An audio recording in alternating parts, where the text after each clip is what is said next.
আমি বাংলাদেশি, এই বিষয়টা ভাবতে আমার ভীষণ লজ্জা লাগে এখন।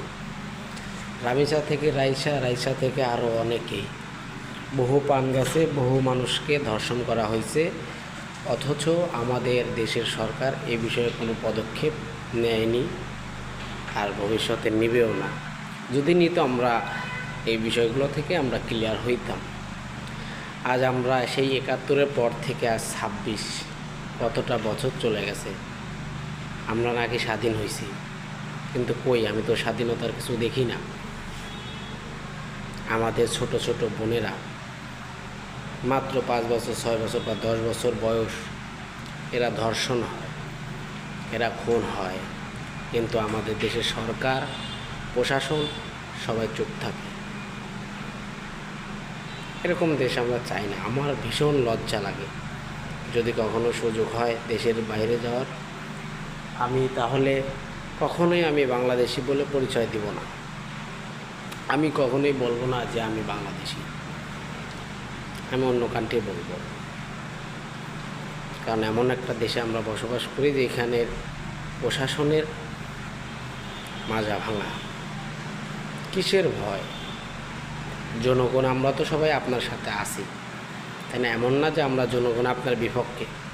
যেখানে রামিসা হত্যার ধর্ষণ বাদী নিজে, মানে যে নিজে এই কাজটা করছে, ধর্ষণ করছে, সে নিজে স্বীকার দিছে যে আমি ধর্ষণ করছি বা আমি হত্যা করছি। তাহলে কেন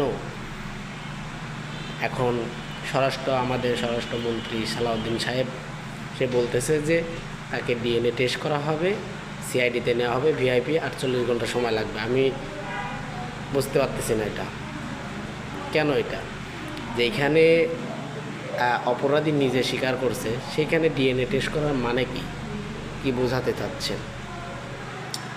আসলে পাকিস্তানের সঙ্গে আমাদের যুদ্ধ হইলেও আমরা স্বাধীন ওইভাবে হই নাই।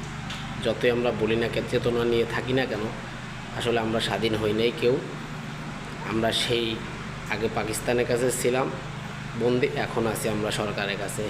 আওয়ামী লীগ থেকে বিএনপি বা অন্য যেই দলগুলাই বারবার ক্ষমতা হাত বদল হচ্ছে, এগুলো আসতেছে, কিন্তু দিন শেষে আমরা জনগণ এটার কোনো ফলাফল পাচ্ছি না।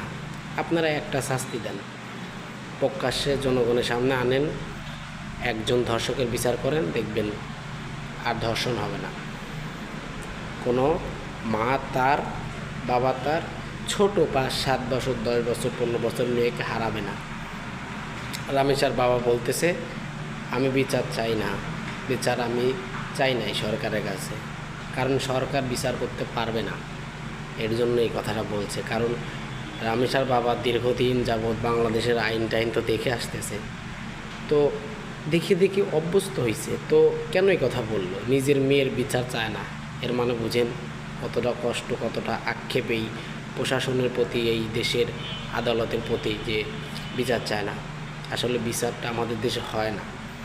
আপনি আইন তৈরি করেন, আপনি আইনের বিরুদ্ধে কেন যাবেন? আমি বুঝি না।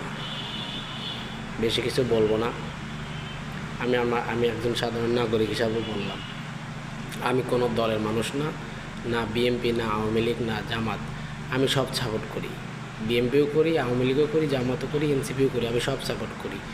যদি আপনি ভালো কাজ করেন, দেশের জন্য করেন, দেশের মানুষের জন্য কাজ করেন, আপনারা ভালো কাজ করবেন, আমি আপনাদেরকে সমর্থন করব, আপনাদের জন্য আমরা ভালো ভালো কথা বলবো, প্রশংসা করব।